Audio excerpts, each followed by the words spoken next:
إن تنصروا الله ينصركم ويثبت أقدامكم.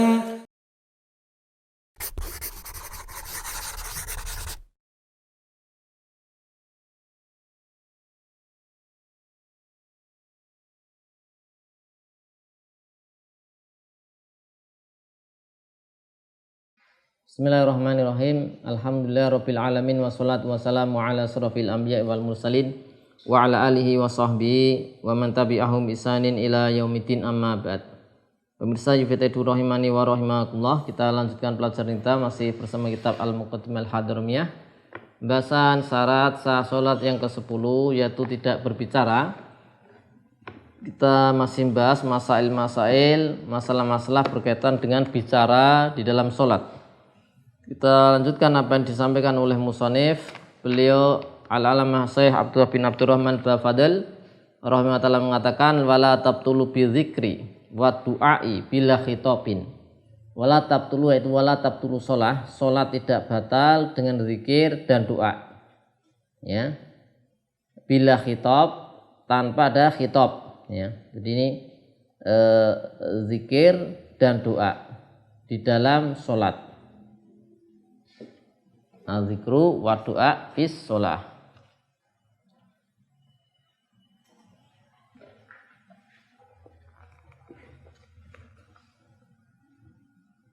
Zikir dan doa fis shalah. Maka ini ada rinciannya. Bila khitab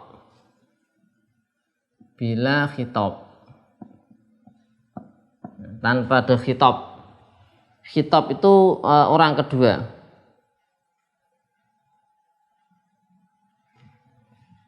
Bila khitab li makhlukin, ya. Bila khitab li makhlukin, tidak ada khitab ke makhluk wairin nabi, selain an-nabi sallallahu alaihi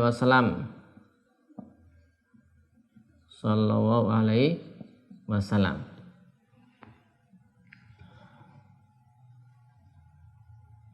Ya. Kemudian berarti yang satu bi khitabin dengan khitab. Jadi zikir doa tanpa khitab, ada yang dengan khitab. Wala tabtulu itu salat bi zikir dan doa, ya. Yang bila khitab, tidak ada khitab, ya.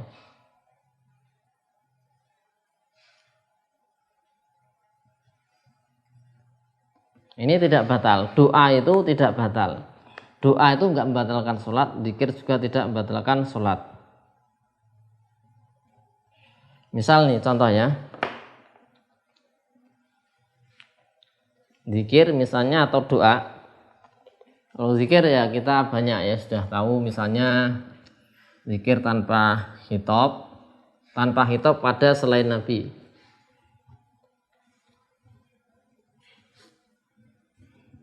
Ini zikir misalnya ya zikir subhanallah, jelas ini enggak batal ya, malah ini apa, bacaan tasbih, ya kan, atau zikir-zikir yang lain. Atau ini doa misalnya rahimallahu zaidan, ya.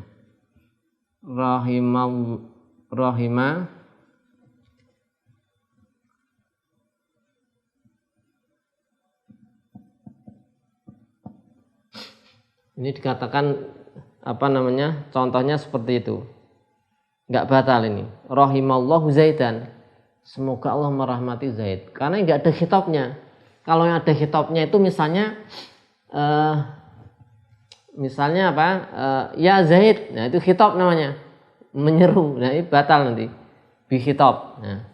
Nah ini hukumnya kita tulis dulu ya. Hukumnya kalau ini hukumnya gimana? Ini hukumnya tanpa khitab, la tabtulu as-shalah, la tabtulu as-shalah.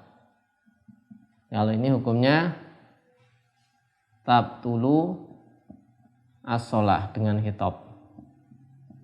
Ya.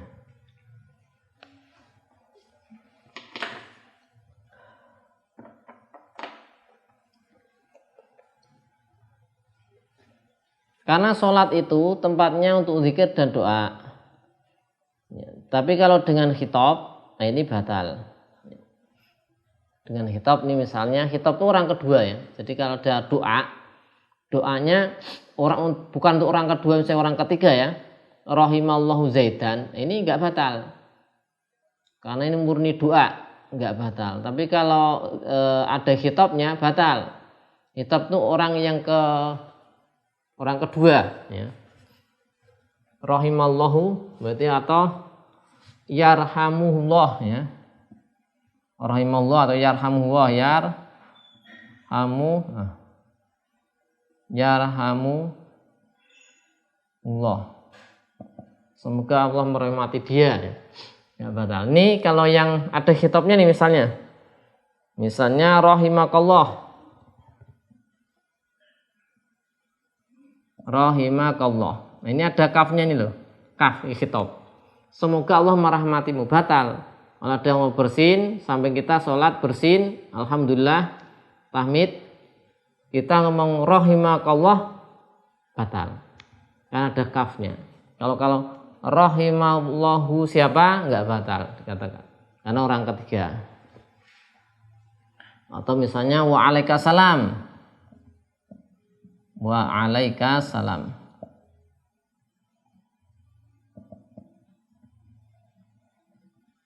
Ya, ada kafnya. Waalaikumsalam. Maka karena ini semakna dengan kalam manusia.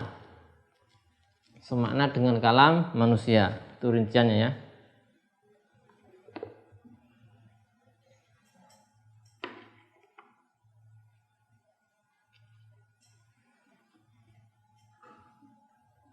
Ya, kalau ada khitab maka tidak, kalau ada khitab berarti tidak boleh membatalkan. Kemudian wala bitalafudzi bi qurbatin kal itqi wan nadri. Ya. Tidak batal pula ya, dengan talafut yaitu mengucapkan kurbah dengan bahasa Arab ya, yang tidak ada taklik, tidak ada khitab, maka ini tidak batal. Seperti kal itqi, memerdekakan budak. Jadi memerdekakan budak itu adalah kurbah ya, memerdekakan budak itu kurbah, satu ibadah, pendekatan diri pada Allah Subhanahu wa taala. Ini kalau dilafaz dalam sholat, kalau nggak ada khitab, nggak ada taklik, itu nggak batal. Atau nazar wan nadri ya, nazar tabarur. Nazar tabarur itu nazar yang untuk ya dia tidak ada taklik, untuk sesuatu yang baik ya. Jadi dia nazar untuk apa, seperti itu ya. Ini tidak batal, nazar tidak batal. Jadi mengucapkan nazar tabarur dalam sholat tidak batal. Ya, intinya ini apa? Yang dia itu kurbah ya. Ya, kurbah.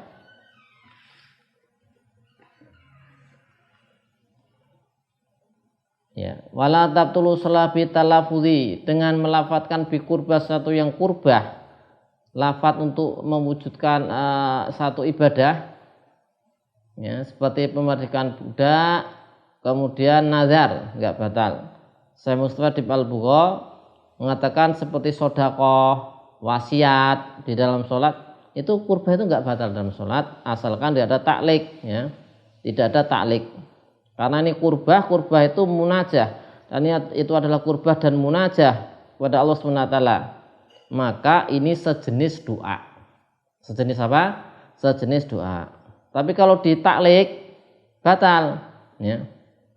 Kalau nazar biasa kan falillahi alayya an atasaddaqa ya, dirhaman ya, atau dinaron. Nah, itu kan dia nazar ya. Tapi kalau ditaklik batal. Misalnya insyafallahu maridi falillahi alayya kaza, ditaklik ya, jika Allah menyembuhkan penyakit siapa seorang sakit, saya akan bersedekah sekian-sekian, wajib atasku untuk bersedekah sekian-sekian. Ini ada takliknya batal karena apa? Menyerupai kalam manusia. Menyerupai apa? Menyerupai kalam manusia. Jadi ini tadi lafadz pemerdekaan budak ya. Memerdekakan budak itu tidak membatalkan sholat. Sholat dengan melafadzkan untuk memerdekakan budak itu enggak batal, atau nazar enggak batal, dengan catatan tidak ada taklik ya, tidak ada taklik in apa diberi taklik seperti itu. Nah, ini batal kalau diberi taklik. Kalau tidak, bagi tidak batal. Kemudian wala tabtulu, dan tidak batal pula sholatnya ya, bisukuti dengan diam, atau wili yang lama, bila udhrin tanpa udhur, enggak batal ya. Jadi sholat untuk diam lama ya, berdiri lama ya, enggak ada apa-apa, berdiri lama enggak batal, karena ini tidak merusak bentuk sholat. Karena bentuk sholat yang berdiri gitu, kalau diam lama berarti nggak merusak. Yang merusak bentuk sholat itu biasanya gerakannya udah banyak gerak, itu kan merusak bentuk sholat. Kalau diam itu nggak merusak.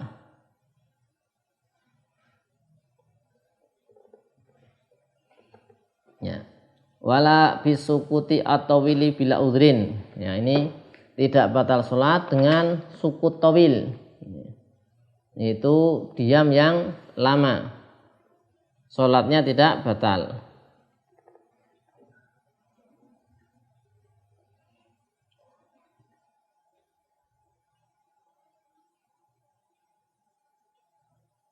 Kemudian Musannif mengatakan wayusannu, disunahkan, liman nabahu syai'un ya, bagi seorang yang nabahu syai'un ya, ingin mengingatkan ya di dalam sholat, yaitu an yusabiha, yaitu bertasbih, ingkana rajulan, jika dia laki watu safiqo, dan bertepuk tangan, almar'atu, yaitu perempuan, bibat nikafin, dengan telapak tangan bagian dalam, ala zuri ukhra, di punggung telapak tangan yang lain ya. Jadi kalau laki-laki untuk mengingatkan itu baca subhanallah tasbih.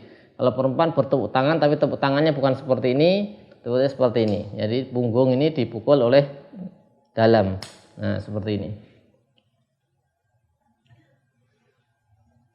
Nah, ini bertasbih ini ya, yaitu dengan dimaksudkan zikir saja atau zikir plus tafhim ya. Ini untuk laki-laki. Kalau yang perempuan yaitu menepuk tangan, bertepuk tangan.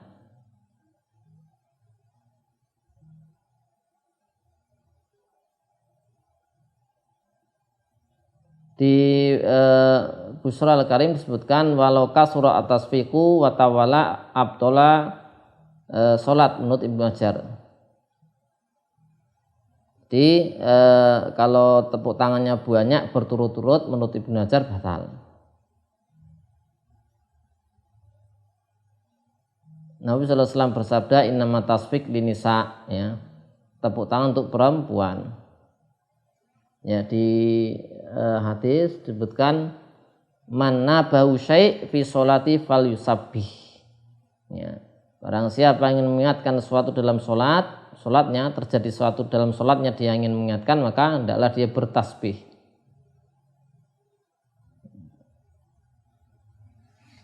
Nah, bertasbih ini ketika seseorang itu bertasbih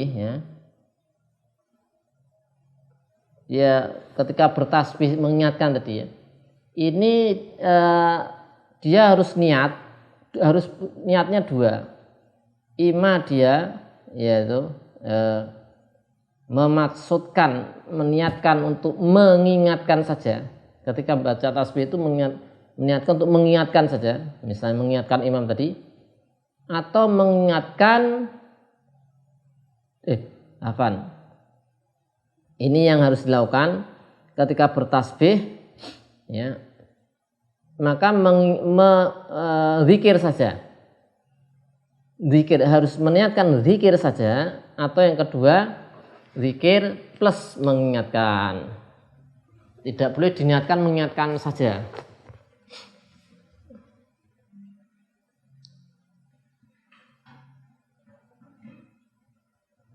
Ya. Idza nabahu syai'. Idza